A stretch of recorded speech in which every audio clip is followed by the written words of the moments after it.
வாங்க இந்தியாவோட தென்கோடி மாநிலமான தமிழ்நாட்டை பத்தி தெரிஞ்சுக்கலாம். இங்க பழமையும் புதுமையும் ஒன்னா கலந்திருக்கு. தமிழ்நாடு இன்னைக்கு ஒரு பெரிய பொருளாதார சக்தி. ஆனா அதோட கதை ரொம்பவே பழமையானது.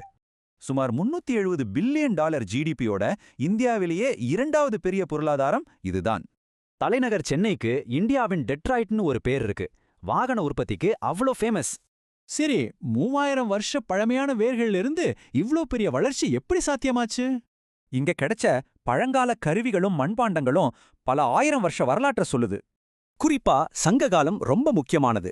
அப்போ சேர, சோழ, பாண்டியர்கள் ஆட்சி செஞ்சாங்க. பல நூற்றாண்டுகளா அடுத்தடுத்து வந்த பேரரசுகள் இந்த நிலத்தை செதுக்கியிருக்கு. அதுலயும் சோழர்களோட செல்வாக்கு தெற்கு தென்கிழக்கு ஆசியா முழுக்க பரவி இருந்துச்சு.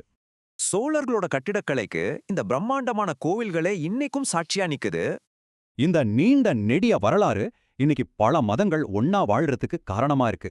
தமிழர்களோட மிக முக்கியமான பண்டிகை இந்த 4 நாள் நடக்கிற பொங்கல் திருவிழா தான். பொங்கலப்போ சொல்ற இந்த பழமொழி ஒரு நம்பிக்கையோட தொடக்கத்தை குறிக்குது. இங்க 88% பேர் பேசுற தமிழ் மொழி 2300 வருஷத்துக்கும் மேல பழமையான இலக்கிய வளம் கொண்டது. அது மட்டும் இல்ல, இந்தியாவோட 3வது நீளமான கடற்கரையும் தமிழ்நாட்டுல தான் இருக்கு. இங்க இருக்கிற இந்த 2 பருவமழைகளும் தான் மாநிலத்தோட விவசாயத்துக்கு உயிர் நாடி. இந்தியாவோட சராசரியை விட தமிழ்நாட்டோட எழுத்தறிவு விகிதம் ரொம்பவே அதிகம். கல்விக்கு கொடுக்கிற இந்த முக்கியத்துவம் தான் மாநிலத்தோட தொழில் வளர்ச்சிக்கு பெரிய காரணம். விவசாயம், டெக்னாலஜி நீ எல்லா துறையிலையும் தமிழ்நாடு ஒரு பவர் ஹவுஸா இருக்கு.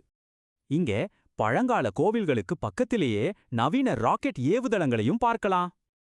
இந்த தனித்துவமான கலவை இந்தியாவோட எதிர்காலத்துல என்ன மாதிரியான தாக்கத்தை ஏற்படுத்தும்?